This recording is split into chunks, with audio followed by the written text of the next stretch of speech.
अपनी कुश्ती को त्यागती हूँ और मैं आज के बाद कभी भी आपको बस सभी देशवासियों को धन्यवाद जिन्होंने आज तक इतना मेरा सपोर्ट किया और मुझे इस मुकाम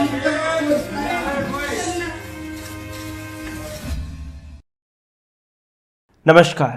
भारत की बेटी की आंखें फिर एक बार झलक उठी हैं, लेकिन इनकी आंखों को पोंछने के बजाय इनको और कलंकित करने का काम इस देश की मीडिया कर रही है। इस देश के वो महानुभूत जो संसद में बैठकर तालियां पीट रहे हैं वो कर रहे हैं। लेकिन साक्षी मलिक जिसने कल एक प्रेस कॉन्फ्रेंस कर ये ऐलान कर दिया है कि मैं हार गई हूं, तो मैं अपनी कुश्ती को त्यागती हूँ और मैं आज के बाद कभी भी आपको बस सभी देशवासियों को धन्यवाद जिन्होंने आज तक इतना मेरा सपोर्ट किया और मुझे इस मुकाम तक पहुंचाया। मैं इन दरिंदों के सामने हार गई हूं जिन्होंने मेरा और मुझ जैसी तमाम बेटियों का मजाक उड़ा रखा है। लेकिन इस देश का मीडिया आपको क्या दिखाता है? इस देश का मीडिया आपको दिखाता है कि जगदीप धनखड़ जी का मिमिक हो चुका है, उनको ट्रोल किया गया है और राहुल गांधी उसका वीडियो बना रहे हैं। लेकिन इस देश का मीडिया वो सवाल नहीं पूछता है कि कैसे 146 एमपी आज सस्पेंड होकर बाहर प्रोटेस्ट कर रहे हैं, उनके बगैर किस तरह से बिल्स पे बिल्स पास किए जा रहे हैं। लेकिन नरेंद्र मोदी जी ने यह कह दिया कि पिछले 20 सालों से मैं अपमान झेल रहा हूं। जगदीप धनखड़ जी ने यह कह दिया कि यह मेरा अपमान नहीं है, यह जाट समुदाय का अपमान है, यह किसानों का अपमान है। लीजिए, जगदीप धनखड़ की कितनी बेइज्जती करो मुझे कोई चिंता नहीं है। भारत के उपराष्ट्रपति की, किसान समाज की, मेरे वर्ग की मैं पूरी आहुति दे दूंगा हवन में। उसी जाट समुदाय से आती हैं साक्षी मलिक, क्या यह उनका अपमान नहीं है? बृजभूषण शरण सिंह के खिलाफ जनवरी के महीने से ये तमाम बेटियां सड़क पर धरना दे रही थी। जंतर मंतर पर जब ये धरना दे रहे थे, इनके शौचालय तक हटा लिए गए, इंटरनेट बंद कर दिया गया, इनका पानी तक बंद कर दिया गया, खाना पीना पहुंचने नहीं दिया गया, बिछौना तक छीन लिया गया।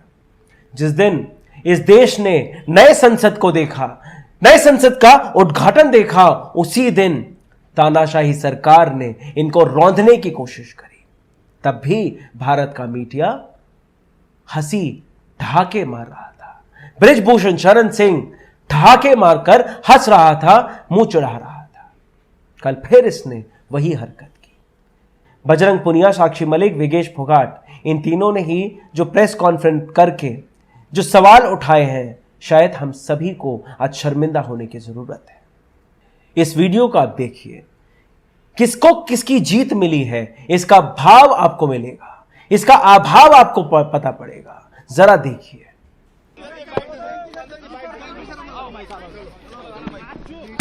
जीत हुई है, उसको किस रूप में आप देखते हैं? क्या है पहली प्रक्रिया आपकी? ये हमारी जीत नहीं है, देश के पहलवानों की जीत है। ये फेडरेशन अपने लिए नहीं चुनी जाती है, देश के खेल को बढ़ाने के लिए चुनी जाती है। इस वीडियो को जिसने भी देखा, उन तमाम लोगों ने कमेंट कर अपना क्रोध व्यक्त किया है।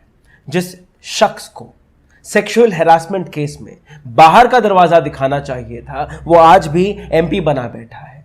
उसके हाथ में आज भी सत्ता है, उसके हाथ में आज भी वो पावर है, वो ताकत है, जिससे इन जैसी तमाम महिलाओं को, तमाम रेसलर्स को नोचने का, रौंदने का काम ये जारी रखेगा। लेकिन इससे किसी को कोई फर्क नहीं पड़ता है। सुधीर चौधरी जैसे पत्रकार इसी विषय को किस तरह से इसका मजाक उड़ाते हैं, आप वो भी देखिए। इस वीडियो को आपको जरूर देखना चाहिए। आज तक ने इसको पोस्ट भी किया है। संजय सिंह ने खुलकर यह बात कही थी कि बृजभूषण शरण सिंह के खिलाफ ये खिलाड़ी राजनीति कर रहे हैं और वो इस मामले में उनके साथ हैं। यानी नतीजों से पहले ही ये बिल्कुल स्पष्ट था कि संजय सिंह बृजभूषण शरण सिंह के खेमे से हैं और हरियाणा से आने वाली अनीता शौरान प्रदर्शनकारी पहलवानों के खेमे से हैं, वो उनकी कैंडिडेट है। यानी ब्लैक और व्हाइट की तरह चुनाव से पहले स्थिति बिल्कुल स्पष्ट थी। एक तरफ संजय सिंह थे, दूसरी तरफ अनीता शेरन थी। संजय सिंह के पीछे खड़े थे बृजभूषण शरण सिंह और अनीता शेरन के पीछे खड़े थे ये 3 प्रदर्शनकारी खिलाड़ी। प्रदर्शनकारी खिलाड़ी यानी ओलंपिक खिलाड़ी नहीं रहे, अब ये प्रदर्शनकारी खिलाड़ी बन चुके हैं। इनका साफ ये कहना था कि जो संजय सिंह हैं और बृजभूषण शरण सिंह हैं, इनकी दोस्ती 30 साल से है, घर परिवार के लोग हैं ये।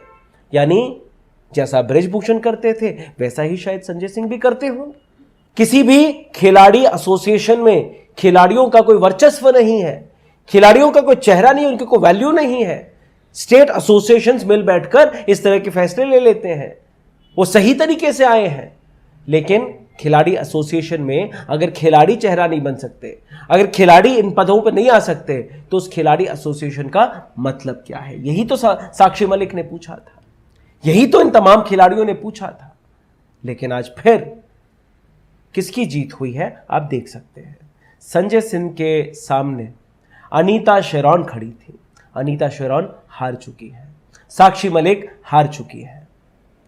सोच के देखिए, क्या बृजभूषण शरण सिंह को हकीकत पे रेसलिंग फेडरेशन ऑफ इंडिया से हटाया जा सकता है?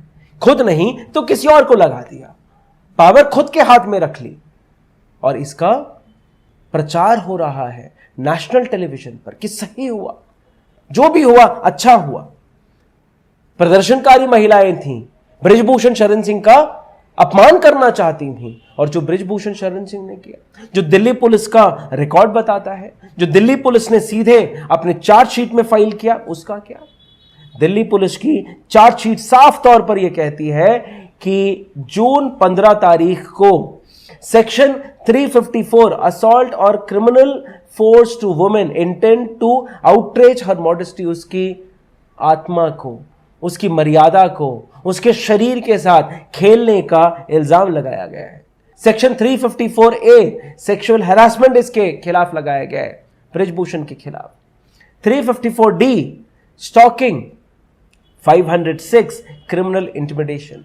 ये तमाम सवाल है बृजभूषण के खिलाफ। लेकिन हम हैं कि मोदी का अपमान हो गया है, जगदीप धनखड़ जी का अपमान हो गया है, इससे हम बाहर ही नहीं निकल पा रहे। 146 बहुत बड़ी संख्या होती है संसद के अंदर। लोकसभा में 122 सांसद बैठते हैं। 122 सांसदों में से सीधे तौर पर अगर आप देखें 133 सांसद इंडिया ब्लॉक से आते हैं, जिनमें से 95 सांसदों को, 95 सांसदों को आपने बाहर का दरवाजा दिखा दिया है। सिर्फ 38 सांसद ऐसे हैं जो अभी लोकसभा के अंदर जा सकते हैं। ऐसे ही राज्यसभा की बात करें, 238 सांसद हैं, 238 सांसद, जिसमें से कि 95 सांसद इंडिया ब्लॉक से आते हैं। इनमें से 45 सांसदों को आपने निलंबित कर दिया, बाहर निकाल दिया। सिर्फ 49 सांसद आज राज्यसभा के भीतर बैठ सकते हैं। मर्यादा, किस मर्यादा की बात कर रहे हैं आप? जगदीश साहब, आपने ये कहा कि आपने मेरा अपमान नहीं किया, मेरा अपमान तो मैं सह लूंगा। आपने पूरे जाट वर्ग का, जाट समुदाय का अपमान कर दिया, किसान समुदाय का अपमान कर दिया। किस तरह के किसान हैं आप? जब 700 से ज्यादा किसान मर रहे थे तब आपने चू नहीं करी। जब 15 महीने से ज्यादा इस देश के किसान सड़कों पर बारिश, सर्दी, गर्मी, हर तरह के मौसम को उन्होंने झेल लिया, आप चुपचाप सिर्फ दर्शक बने बैठे हुए थे। साहब, आप किसानों की बात कर रहे हैं। जब जीप के नीचे आप ही के पार्टी के किसी नेता का बेटा किसानों को रोंद डालता है, तब भी आप चुपचाप दर्शक बने बैठे रहे।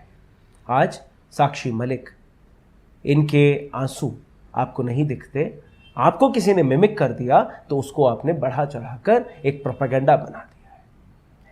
इसी तरह से अगर आप देखें, 2017 की बात है, अगस्त का महीना 10 तारीख, श्री हामिद अंसारी जी का फेयरवेल था, रिटायरमेंट ले रहे थे। उस वक्त वो वाइस प्रेसिडेंट ऑफ इंडिया थे। 10 सालों तक इस देश की राजनीति के एक बहुत अहम ओहदे पर बैठे थे। जिस तरह से जगदीप धनखड़ साहब बैठे हैं, ऐसा ही ओहदा उनके पास था। उस वक्त पार्लियामेंट के अंदर से प्रधानमंत्री नरेंद्र मोदी ने उनका मजाक उड़ाया। क्या वो इस पद की गरिमा को छोटा नहीं करता है? जब आप इस देश की महिलाओं को 50 करोड़ की गर्लफ्रेंड बोलते हैं, जर्सी गाय बोलते हैं, शरूप नखा जैसी हंसी बोलकर ठहाके लगाते हैं, क्या तब इस संसद का, इस देश की महिलाओं का अपमान नहीं हुआ था? वेस्ट बंगाल पे जब आप जाते हैं, ममता बनर्जी को दीदी ओ दीदी बोलते हैं, तब इस देश की किसी महिला का अपमान नहीं हुआ था।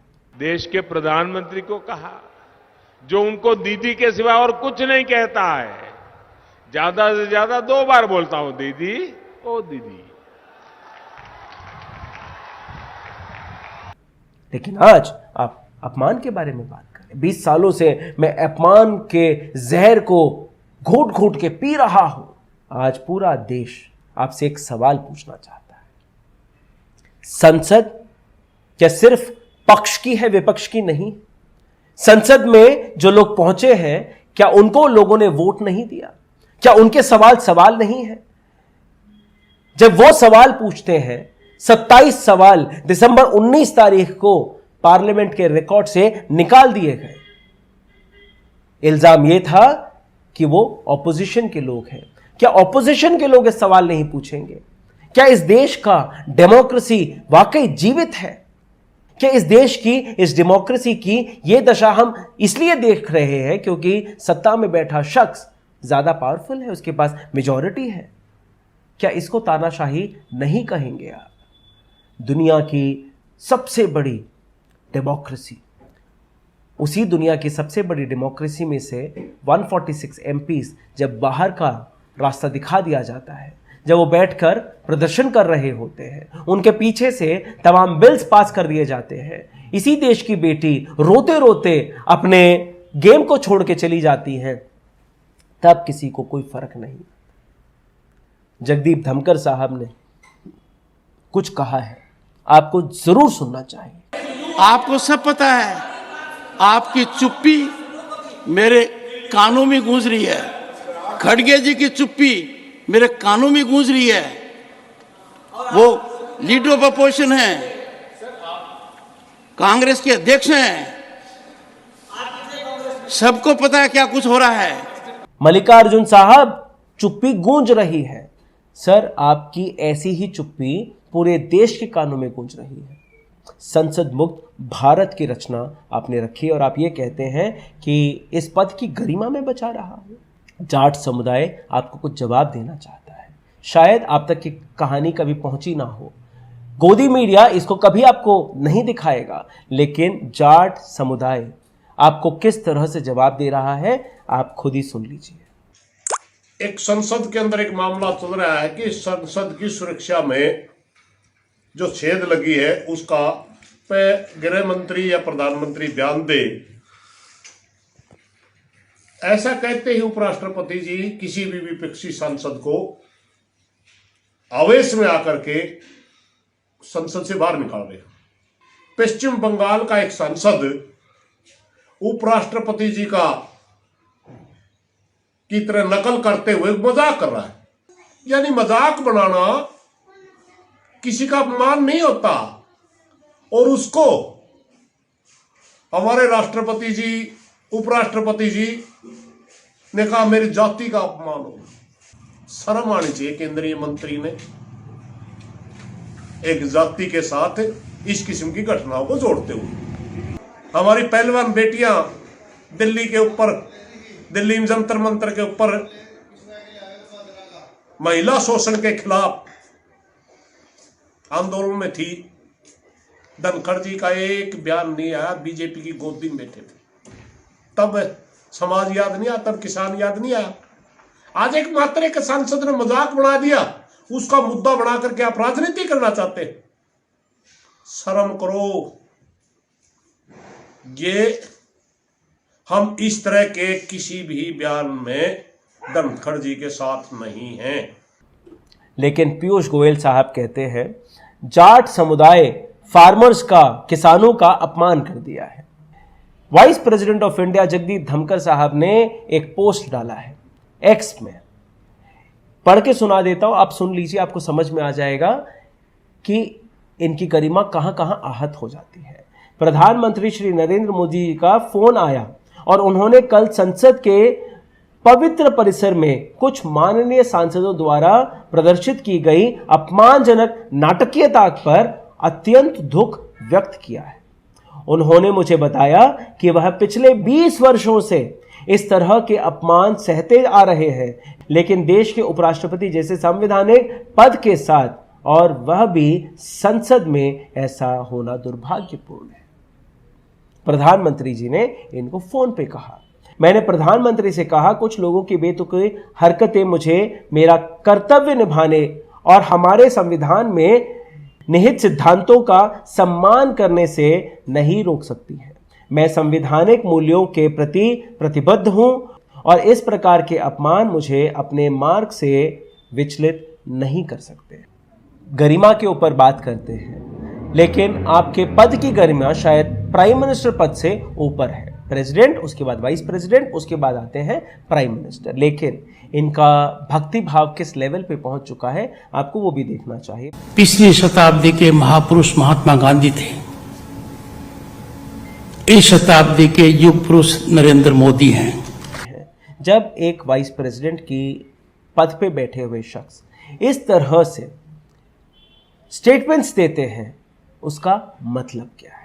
एक और वीडियो इनका बाहर आया, किस तरह से ये प्रधानमंत्री के सामने हाथ जोड़े गिड़गिड़ाते हुए दिखते हैं। आप इससे भी अंदाजा लगा सकते हैं कि किस तरह की गरिमा की ये बात कर रहे हैं। सांसदों के बारे में जब हेमा मालिनी जी से ये पूछा गया कि सांसद जो बाहर है और आप अंदर बैठे हैं, आप बिल्स पे बिल्स पास किए जा रहे हैं, तो हेमा मालिनी का जवाब ये था कि वो सवाल बहुत पूछते हैं, इसलिए हमने उनको बाहर कर दिया। किस तरह की डेमोक्रेसी में हम हैं कि ऑपोजिशन सवाल ही नहीं पूछ सकता। अगर वो सवाल पूछेगा हम उसको बाहर कर देंगे। कल 146 जो सांसद थे, जो सस्पेंडेड सांसद थे, उन तमाम लोगों ने विजय चौक से एक परेड निकाली। मल्लिकार्जुन खड़गे जी का यह जवाब था कि जब ये तमाम सांसद बाहर धरने पे बैठे, इनको सस्पेंड कर दिया गया है, तो आप कैसे अंदर बिल्स को पास किए जा रहे हैं? क्या ये सवाल गोदी मीडिया को नहीं पूछने चाहिए थे? क्या ये सवाल साक्षी मलिक, विगेश फोगाट और बजरंग पुनिया जैसे लोगों ने नहीं पूछे? इस देश की संसद क्या कर रही है? राजस्थान के जब इलेक्शन चल रहे थे, वाइस प्रेसिडेंट ऑफ इंडिया किस तरह की भूमिका पे वहां पर थे। 17 मर्तबा राजस्थान के चक्कर लगाए, सरकारी पैसों में पार्टी का प्रचार करते दिखते नजर आए, तब इनके पद की गरिमा। लेकिन मिमिक्री एक बड़ा सवाल है, या फिर पार्लियामेंट से निलंबित ये तमाम एमपीज, ये बड़ा सवाल है। क्या बृजभूषण शरण सिंह की जीत जिस तरह से दिखाई जा रही है, उस पर सवाल उठने चाहिए, या फिर साक्षी मलिक के आंसुओं पर, उनके क्रोध पर, उनके गुस्से पर, उनके रिएक्शन पर सवाल पूछे जाने चाहिए? सोच के देखिए। नमस्कार।